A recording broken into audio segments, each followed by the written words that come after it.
Ok. Então, ao falar em clima, nem sempre é muito fácil, porque nos lembra a temperatura. Né? Está muito frio hoje ou está muito quente? Depende, né? Para quem vem da Patagônia, 19 graus, como está lá fora, é um verão. Mas para quem vem do Pará ou do Rio de Janeiro, né, já não é uma temperatura agradável, está muito frio. Então nós recorremos a um termômetro. E assim nós balizamos um pouco, né, o que vestir, como vamos encarar o dia. Mas clima, nesse caso, parece ser apenas uma percepção do indivíduo em relação a uma temperatura imediata do ambiente onde estamos, não é? É muito difícil, então, falar sobre clima quando ele significa apenas isso, porque o clima, né, é, na verdade, bem mais. Né? Ele é possível de ser entendido em outras escalas. Né? E por isso que o entendimento científico do clima é uma das principais desafios, né, no presente século, porque temos que entender para além dessa percepção imediata de cada um de nós. Por quê? Porque, em geral, o clima é entendido como imutável. A temperatura não, mas o clima, como algo maior do que a temperatura do dia a dia, parece ser imutável. Aprendemos isso na geografia. O clima é entendido como uma faixa latitudinal do planeta Terra. O clima equatorial, o clima subtropical, o tropical, o clima glacial, não é mesmo? E parece para nós que isso não pode mudar, não é?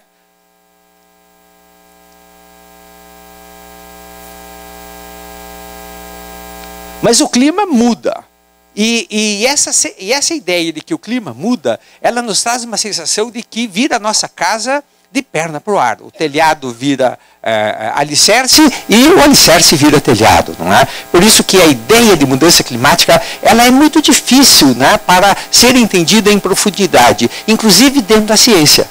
Né, porque ela nos traz uma sensação, né, de não senso, né, de contrassenso. Porque o clima em si não deveria mudar. E eu, como geólogo, né, estudioso disso, percebo que o clima, sim, pode mudar não só para nós, mas para todos os habitantes vivos, né, desse planeta. Se muda o clima para nós, muda também o clima e todas as casas, né, também para essa arara aí. Quando nós olhamos, então, a história da Terra, né, nós vamos ver que o clima muda. É isso que essas rochas nos contam. Né? Eu estudo cada extrato dessas rochas, eu sou doutor em grãos. Né? Eu estudo os grãozinhos das rochas. E estudando isso, nós podemos ver como elas foram fabricadas em muitos tempos da história da Terra. E por isso nós podemos ver com muita atenção, né, com muita precisão também, que o clima muda. Então o clima terrestre é um sistema impressionante de mudança. Né? E essa mudança também é diagnosticável quando nós olhamos, então, esse imenso bloco de gelo, né, que capeia os polos e também as altas montanhas. Cada nível desses que vocês estão vendo aqui, né, ele representa uma nevada anual. Ali está registrada, lâmina por lâmina, ano por ano, as neves que caíram lá na Antártida. Então, o que nós podemos dizer sobre isso? Que a atmosfera, essa massa invisível sobre as nossas cabeças, também tem uma memória. Não é incrível isso? E essa memória, ela é possível de ser resgatada quando nós olhamos, então, testemunhos de gelo. Né? E aqui podemos ver uma seção onde minúsculas bolhas estão contidas, então, dentro da neve que foi atrapada com a pressão, e esta bolha, então, ela guarda ali a memória da atmosfera no momento em que essa neve precipitou. E com isso, então, nós podemos reconhecer a química da atmosfera de tempos antigos, né? Pelo menos esses que se podem recuperar de um testemunho de gelo. Assim, para nós, né, dentro da ciência, o clima é um sistema. Né? Ele é um dos sistemas da Terra, que tem 3 grandes sistemas. O sistema do geodínamo, que é o núcleo da Terra, o sistema da tectônica de placas, que é o manto mais a litosfera, essa camada sólida, dura da Terra, e o sistema do clima, composto pelo topo da litosfera, a hidrosfera, a atmosfera e a biosfera. Isso mesmo, né? Toda a vida desse planeta faz parte do sistema do clima. Ela é determinada pelo clima e também ela é um pilar que sustenta o clima. Cada um de nós. cada ser vivo nesse planeta, ele é, então, resultado, né, de todas essas mudanças.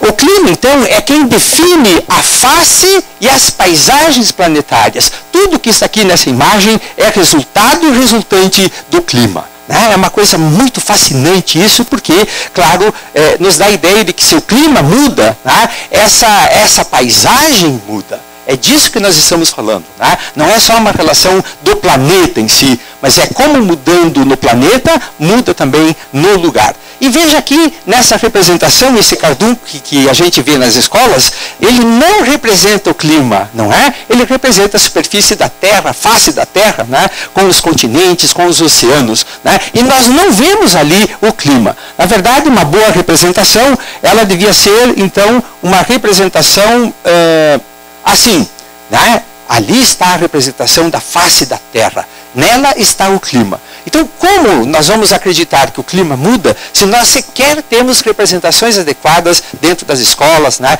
dentro da própria sociedade, para ver a Terra no seu sistema climático tão importante? E aí, se o clima muda, a paisagem também muda. Essa é uma relação muito importante, né, que precisamos compreender nesse momento, porque até aqui, mesmo o IPCC e toda a discussão do clima, é como se fosse uma questão planetária. Como se não fosse uma questão do lugar em que nós moramos. Quando nós falamos em clima, nós estamos falando do planeta, mas nós também estamos falando da nossa paisagem, aquela que nos identifica como seres, né, desse planeta no lugar em que nós moramos. Então, o sistema do clima, ele é governado por dois grandes fatores. O calor solar.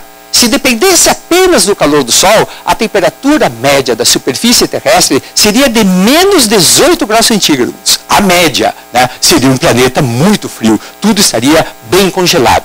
Mas, na verdade, a nossa temperatura média é de mais 15 graus centígrados. Ou seja, há uma produção de temperatura extra em relação ao calor do Sol de 33 graus centígrados. Quem produz esse calor extra? São os gases de efeito estufa, o vapor d'água, o gás carbônico, o metano, os óxidos de nitrogênio e o ozônio. Graças a eles, então, a Terra tem essa temperatura fantástica, né, de 15 graus centígrados. Por que fantástica? Porque é essa temperatura que garante um verdadeiro mistério do nosso planeta, que é poder ter água nos três estados, no sólido, no líquido e gasoso. Né? E com isso, então, nós temos uma grande dinâmica da hidrosfera para a criosfera e para a biosfera. Né? Essa dinâmica que nós chamamos, em geral, de maneira assim, muito escolar, de ciclo hidrológico. Mas eu quero mostrar aqui para vocês hoje um ciclo hidrológico maior, que é o ciclo hidrológico de todo o planeta, do qual faz parte também a biosfera. Isso mesmo,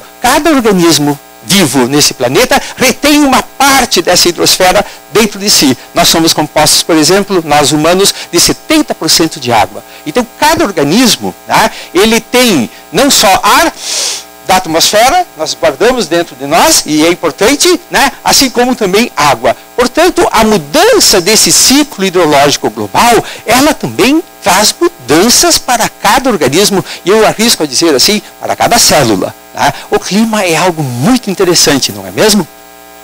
Então, mudar o clima, né, significa mudar a proporção de água nos três estados, o sólido, o líquido e o gasoso. Portanto, quando nós falamos em mudança do clima, nós não estamos falando apenas da temperatura do dia de hoje. Né? Isso é uma coisa mais imediata, isso é mais meteorologia propriamente do que clima. Né? Quando nós falamos em mudança de clima, nós falamos que o nível dos oceanos pode mudar, variar, a quantidade de água no estado sólido pode variar e a quantidade de água no estado gasoso pode mudar. Estamos falando disso. Mas isso nós não vemos no nosso dia a dia, não é mesmo? A gente vê um temporal, a gente vê um furacão, mas nós não vemos essas variações. Por isso a ciência é muito importante nesse momento, porque ela requer, né, uma visão global do planeta. Né? Então, quando eu faço minhas expedições lá para os Andes, né, nas altas montanhas, né, ali nós vemos o derretimento dos gelos.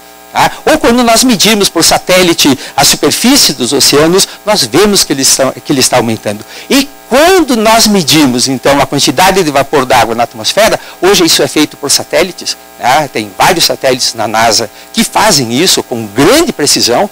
Isso, a tecnologia hoje é algo impressionante. Né? Nós nunca tivemos tantos dados do nosso planeta como hoje. Eu sou professor há 35 anos, né? Minha carreira, meu estudo é a Terra, né? São os sistemas globais e realmente hoje temos outra qualidade de análise, de estudo. Né?